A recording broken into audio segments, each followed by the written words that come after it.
ખેડામાંથી સમાચાર મળી આવે છે। નડિયાદ નજીક નેશનલ હાઈવે પર પીજ ચોકડી બ્રિજ પાસે સર્વિસ રોડ પર ગૌ માતાનું માથું કપાયેલું હાલતમાં મળતા વિસ્તારમાં ભારે ચકચાર મચી ગઈ છે। આ વર્ષમાં આવી ઘટના છઠ્ઠી વખત સામે આવતા હિન્દુ સંગઠનો અને સ્થાનિકોમાં ભારે રોષ ફેલાયો છે। કસાઈ દ્વારા હિન્દુઓની ધાર્મિક લાગણી દુભાવવાના ઈરાદે ગાયની હત્યા કરાઈ હોવાની શંકા વ્યક્ત કરવામાં આવી રહી છે।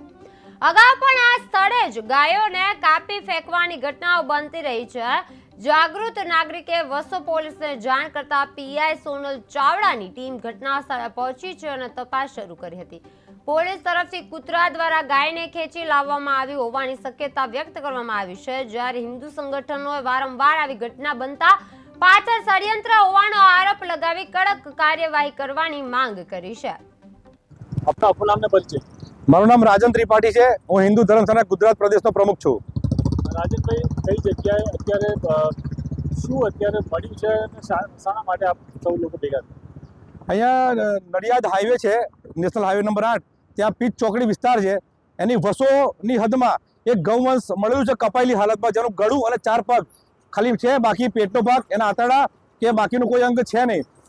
વર્ષમાં આ છઠ્ઠી ઘટના છે કે આ રોડ ઉપર આ રીતે ગૌવંશનું કતલ કરેલું, કપાયેલું, એનું ગળું અને 4 પગ ફેંકી દેવામાં આવે છે। તો આ એક ષડયંત્ર રૂપી આ ભાગ છે અને કસાઈઓ દ્વારા કે આ ગુનેગારો છે એમના દ્વારા આ રીતે હિન્દુની લાગણી દુભાવવા માટે આ જે કૃત્ય કરે છે। તો બસ અમે પોલીસને બોલાય છે, અહીંયા અધિકારી આવી ગયા છે અને અમે ફરિયાદ કરીએ છીએ જેથી આની ઊંડાણમાં તપાસ થાય કે આનું એફએસએલ કરો, પ્રોપર આના રિપોર્ટ આવવા જોઈએ અને જો કપાયેલું હોય તો કોણે કાપ્યું છે એની ઊંડાઈથી તપાસ કરે અને આરોપીઓને સખ્તમાં સખ્ત સજા મળે। જે રીતે ગૌવંશ દેખાઈ રહ્યું છે, કઈ હાલતમાં છે અને શું લાગે છે કે શું થયું છે?